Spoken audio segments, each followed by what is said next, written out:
പ്രവാസ ജീവിതത്തിന്റെയും പഠനത്തിന്റെയും ഇടയിൽ ജർമ്മനിയിലെ നഴ്സിംഗ് വിദ്യാർത്ഥികൾക്ക് കരുത്താവുന്നത് പരിശുദ്ധ അമ്മയോടുള്ള ഭക്തിയാണ്.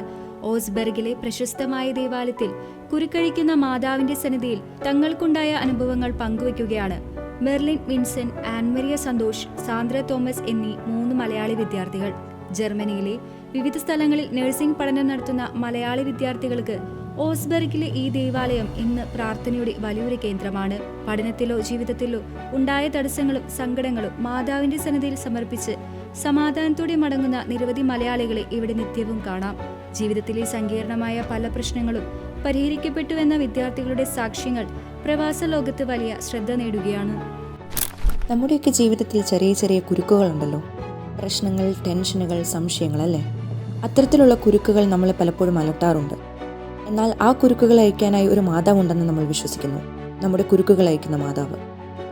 ഈ മാതാവിൻ്റെ ചരിത്രം ജർമ്മനിയിൽ നിന്നാണ് ആരംഭിക്കുന്നത്.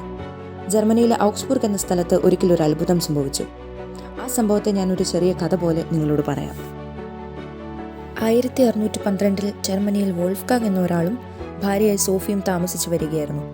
അവരുടെ വിവാഹ ജീവിതത്തിൽ ഒരുപാട് പ്രശ്നങ്ങളും വഴക്കുകളും ഉണ്ടായി. കാര്യങ്ങൾ അത്രയും വഷളായി അവർ വേർപിരിയാനുള്ള അവസ്ഥയിലേക്ക് പോലും എത്തി. അപ്പോൾ വോൾഫ്ഗാങ് തൻ്റെ വിവാഹം രക്ഷിക്കണമെന്ന് ആഗ്രഹിച്ചു. അതുകൊണ്ട് അദ്ദേഹം ഒരു പുരോഹിതനായ ഫാദർ ജേക്കബ് റെമിനെ കാണാൻ പോയി. വോൾഫ്ഗാങ് പലതവണ അദ്ദേഹത്തെ സമീപിച്ചു, പ്രാർത്ഥിച്ചു, തൻ്റെ ജീവിതത്തിലെ എല്ലാ പ്രശ്നങ്ങളും തുറന്നു പറഞ്ഞു. അവസാനം ഒരു ദിവസം അവരുടെ വിവാഹ സമയത്ത് ഉപയോഗിച്ചിരുന്ന ഒരു റിബൺ അദ്ദേഹം കൊണ്ടുവന്നു. വിവാഹ സമയത്ത് കൈകൾ കെട്ടാൻ ഉപയോഗിച്ചിരുന്ന ആ റിബൺ നമ്മൾ ഒരുമിച്ച് ജീവിതം നയിക്കും എന്ന വാഗ്ദാനത്തിൻ്റെ അടയാളമായിരുന്നു. ഫാദർ റെം ആ റിബൺ പരിശുദ്ധ അമ്മയുടെ മുന്നിൽ വെച്ച് പ്രാർത്ഥിച്ചു.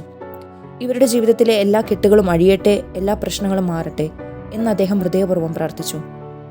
അപ്പോൾ വിശ്വാസികൾ പറയുന്നത് പോലെ ആ റിബണിലെ എല്ലാ കെട്ടുകളും അഴിയുകയും അത് വെളുത്തും സുതാര്യവുമായ രൂപത്തിൽ മാറുകയും ചെയ്തു.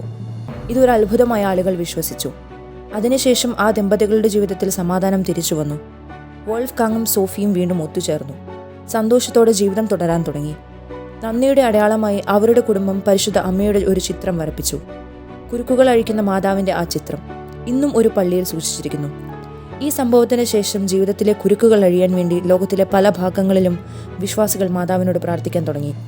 ഇന്നും അനേകം ആളുകൾ കുരുക്കഴിക്കുന്ന മാതാവ് എന്ന വിശ്വാസത്തിൽ ഉറച്ചു നിൽക്കുന്നു. തങ്ങളുടെ ജീവിതത്തിലെ പ്രശ്നങ്ങൾ മാറാൻ മാതാവിൻ്റെ സഹായം തേടുന്നു. ഇതാണ് കുരുക്കഴിക്കുന്ന മാതാവിൻ്റെ അത്ഭുതകരമായ കഥ.